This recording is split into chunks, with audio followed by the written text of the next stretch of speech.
This was Ray Robson versus Grigoriy Oparin. Oparin plays with a certain style. I would say Oparin style. Oparin style. Hey, sexy Oparin. Oparin style.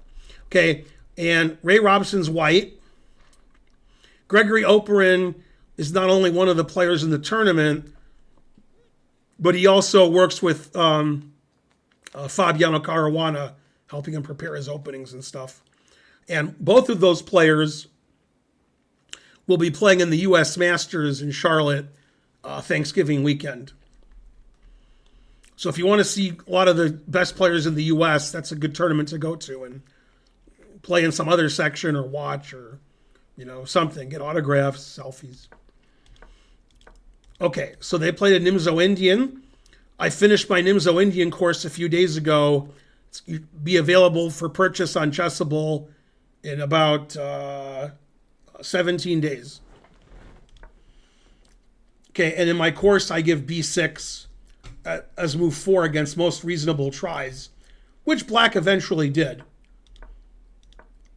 Eventually, Black played B6, this position, and decided the bishop on B7 didn't have a big future, so he played bishop A6 to trade off a lot of pieces and equalize.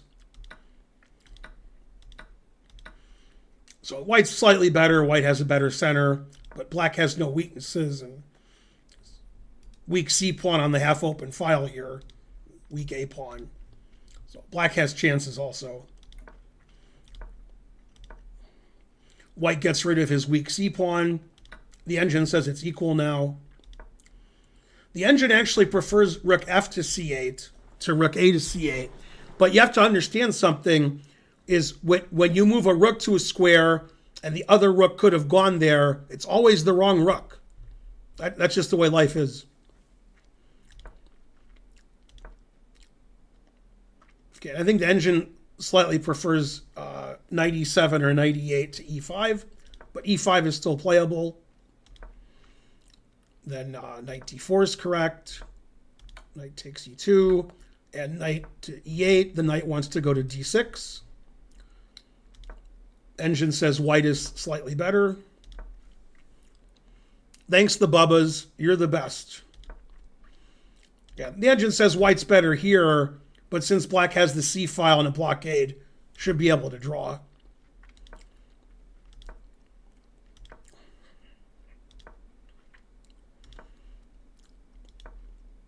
H5 is good because you set up perpetual checks later with H4 and Queen H3, and you get loof for your king, so that's good. F5 is a crazy move, which I would never consider, but it turns out it's okay, but it's not a move I would play. Black was in time trouble and wanted to get some counterplay, I guess. And then a brilliant move was made this game. Here, the best move for white, which very few people would find, is king h1. Always retreat. And you may wonder, why is king h1 the best move? Well, you're going to find out. White played the more obvious queen e2, thinking if queen f4 check, I can play g3 or king h1. So what's the difference? The difference is Black has a move that gives him immediate equality, which he found even in time trouble with 11 minutes to make 10 moves, which is rook c1. And this ensures the draw immediately because we get to trade rooks and White's king is too open to win. Then he played another excellent move, king f8. Doesn't want queen takes to be with check, which White does anyway, but Black's king gets to d7. And since Black is always threatening to take on a3, have a passed a pawn, these pawns aren't dangerous as far as queening. White actually has no winning chances here.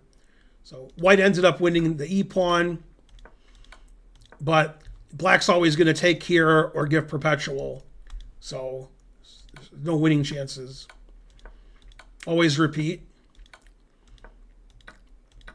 Yeah. And this pawn is the best pawn on the board because that might actually queen.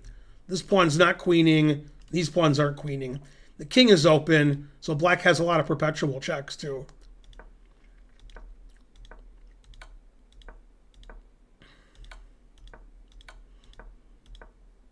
White threatens mate. Black has plenty of checks. And the problem is white doesn't want to move the king up, and after check, king c5 or something, because I take and king e7. Black has winning chances.